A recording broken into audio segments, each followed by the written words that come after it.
Good morning friends. मैं doctor V K Mishra from gastro liver hospital Swaroopnagar Kanpur. ये बात बिल्कुल सही है कि पाइल्स बहुत कॉमन प्रॉब्लम है और ये हमेशा एक क्वेश्चन आता है कि क्या जो पाइल्स हैं या बवासीर है या हेमरॉइड्स हैं ये बिना ऑपरेशन के ठीक हो सकते हैं। इनको आज साइंटिफिकली एनालाइज करेंगे हम लोग। Now look at the haemorrhoids या पाइल्स। पाइल्स होते क्या हैं? जो लेट्रिन का रास्ता है उसमें कुछ वेन्स होती हैं और कुछ धमनियां होती हैं। अगर ये डिस्टेंड हो जाती हैं तो वास्तव में ये पाइल्स कहलाती हैं या पाइल्स का रूप धारण कर लेती हैं। ना पाइल्स बनते क्यों हैं? ये चार कारण हैं जो सबसे ज्यादा इंपॉर्टेंट पाइल्स बनने के लिए। अगर आप लेट्रिन की रात उसमें ताकत ज्यादा लगाते हैं, लेट्रिन करते समय स्ट्रेन करते हैं, अगर आप लेट्रिन करते समय तो पाइल्स बनने की संभावना बढ़ती है। अगर आपको क्रोनिक कॉन्स्टिपेशन परसिस्ट करता है तो पाइल्स बनने की संभावना बढ़ती है। अगर आप लेट्रिन में बहुत ज्यादा देर तक बैठते हैं तो आपको पाइल्स बनने की संभावना बढ़ती है। और अगर आपका काम कुछ ऐसा है जिसमें आप में लंबे समय तक बैठना है तो सबसे ज्यादा प्रेशर लेट्रिन के रास्ते पर होता है। इन पाइल्स बनने की जो संभावना है वो हमेशा बढ़ती है। तो ये चार ही फैक्टर हैं जो सबसे ज्यादा डिटरमाइन करते हैं कि आपको पाइल्स होंगे या आपको पाइल्स नहीं होंगे। नो, जब पाइल्स की मैं बात करता हूं या हेमोराइड्स की बात करता हूं, ये दो ही तरह के होते हैं। नंबर वन, इंटरनल हेमोराइड्स यानी जो अंदर की तरफ हैं या इंटरनल रेक्टम में हैं, और दूसरे जो स्किन के नीचे बाहर हैं इन्हें कहते हैं एक्सटर्नल हेमोराइड। तो इंटरनल हेमोराइड जो कि रेक्टम के अंदर हैं एंड एक्सटर्नल हेमोराइड जो कि स्किन के नीचे हैं और लेट्रिन के रास्ते के बाहर हैं। नो, अगर हम ग्रेड करने की बात करें तो साइंटिफिकली हम इसे कैसे ग्रेड करते हैं?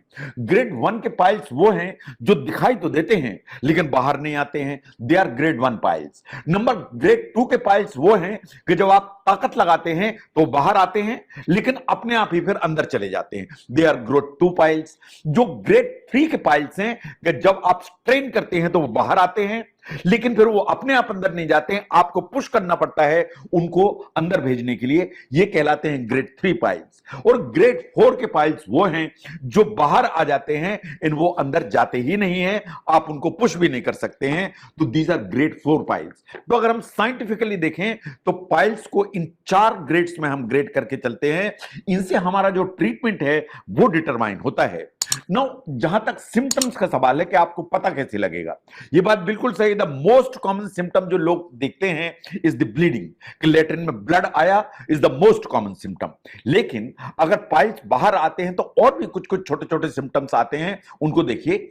जो लेट्रिन का रास्ता है उसमें कुछ इरिटेशन हो सकता है, जो लेट्रिन का रास्ता है उसमें खुजली हो सकती है, लेट्रिन के रास्ते में दर्द हो सकता है, इन कभी कभी एक विजिबल पेनफुल या गांठ जैसी स्वेलिंग भी डेवलप हो जाती है जिसमें काफी दर्द होता है। अगर एक्सटर्नल हेमोराइड वो थ्रोम्बोस हो गया या उसमें खून जमा हो गया तो ये चार सिम्टम्स आते हैं ब्लीडिंग के अलावा, जिससे ये पता लगता है कि शायद आपको बवासीर जैसी कोई प्रॉब्लम है।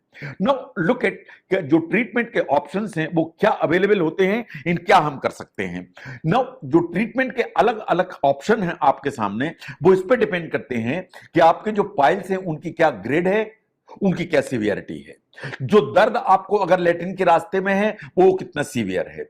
नो, इस जो पाइल्स हैं उससे आपकी क्वालिटी लाइफ पर कितना फर्क पड़ रहा है, इन ऐसा कौन सा ट्रीटमेंट का ऑप्शन है जो आपके लिए कन्वीनियंट है। ये चार चीजें हैं जो ये डिटरमाइन करती हैं कि आपको किस ऑप्शन को ऑप्ट करना चाहिए ट्रीटमेंट के लिए, कि आपको इलाज के किस तरीके पर जाना चाहिए। नाउ अगर हम तीन टाइप के जो ट्रीटमेंट है उनकी बात करें, नंबर 1 पर आता है conservative line of treatment, number 2 पर आता है ऑफिस बेस्ड ट्रीटमेंट, नंबर 3 पर आती है सर्जरी। नाउ जब कंजर्वेटिव की मैं बात करता हूं तो मैं इन चीजों की बात करता हूं। नंबर 1, आपको अपनी जो डाइट है उसमें फाइबर के इंटेक को बढ़ाने की जरूरत है। आप सॉल्युबल फाइबर बढ़ाइए, इनसॉल्युबल फाइबर बढ़ाइए। आप अगर जो रेशेदार चीजों को बढ़ाएंगे, फाइबर बढ़ाएंगे, तो आपकी लेट्रिन सॉफ्ट होगी, आपको लेट्रिन के लिए स्ट्रेन नहीं करना पड़ेगा, बवासीर आपको कम परेशान करेंगे। सेकंड पर आते हैं सिट्स बाथ। सिट्स बात ये है जो आपको फोटोग्राफ में दिखाई दे रहा है। किसी एक टब में पानी लेना है, वो गुनगुना या हॉट वाटर जो आप बर्दाश्त कर सकें, इन उसमें कुछ भी चीज डाल लीजिए, थोड़ा सा पोटाश डाल लीजिए, डिटॉल डाल लीजिए, कुछ भी, इन उसमें 15 से 20 मिनट आप अगर बैठेंगे तो आपकी लेट्रिन के रास्ते की खुजली खत्म होगी, अब उसमें डिस्कंफर्ट है वो खत्म होगा, और जो मसल से उनका स्पाज्म खत्म होगा तो आपको काफी आराम मिलेगा। नंबर 3 पर आते हैं लेक्सेटिव्स। आपको लेट्रिन को सॉफ्ट रखना है, तो अगर फाइबर बढ़ाने से, पानी बढ़ाने से नहीं काम चल रहा है तो आपको कुछ लेक्सेटिव लेने की जरूरत पड़ेगी, ताकि लेट्रिन आपकी सॉफ्ट रहे, और सॉफ्ट रहेगी तो आप स्ट्रेन कम करेंगे, तो जो पाइल्स हैं वो नेचुरली रिलीफ होंगे। नंबर 4 पर आते हैं टॉपिकल मेडिकेशंस, जो लगाने वाली क्रीम्स होती हैं। यूजुअली इनमें कुछ ना कुछ हाइड्रोकॉर्टिसोन होते हैं, जो लेट्रिन के रास्ते में जो खुजली है, दर्द है, इन सब में आपको हेल्प करते हैं। कुछ मुंह से खाने वाली दवाइयां होती हैं जो फ्लेवोनाइड्स के नाम से होती हैं, फ्लेवोटॉनिक्स के नाम से होती हैं। ये वास्तव में जो वीनस इन लिम्फेटिक का जो ब्लड फ्लो है उसको इंप्रूव करती हैं, कैपिलरी परमिएबिलिटी को बेटर करती हैं, और चूंकि स्वेलिंग कम करती हैं तो धीरे धीरे जो ब्लीडिंग है उसको कंट्रोल करने की ताकत रखती हैं। तो जो कंजर्वेटिव ट्रीटमेंट है वो 5 चीजें हैं जो मैंने आपके सामने रखी। इसके लिए अगर आप करेंगे तो आपको निश्चित फायदा मिलेगा।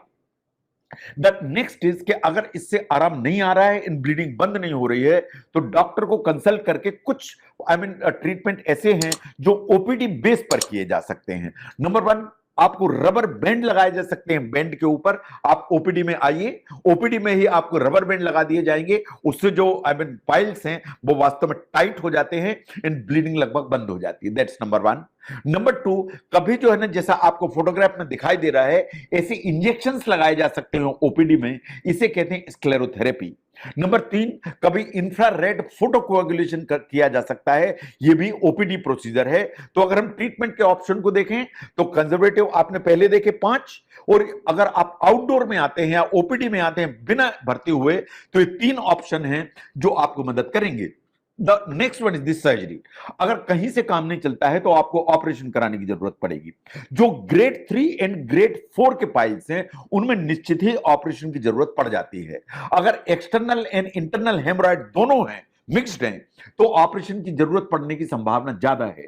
अगर आपको बार बार बवासीर हो रहे हैं कि ठीक हो गए फिर हो गए, ठीक हो गए फिर हो गए, अगर बार बार हो रहे हैं तो आपको ऑपरेशन की जरूरत पड़ सकती है।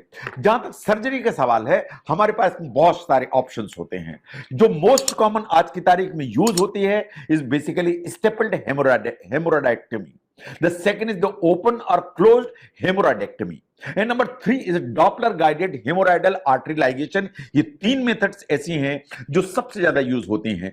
जो स्टेपल्ड सर्जरी है for hemorrhoids is the most common surgery जो आज की तारीख में परफॉर्म की जाती है, लेकिन ओपन और closed haemorrhoidectomy is also one जो यूज की जाती है।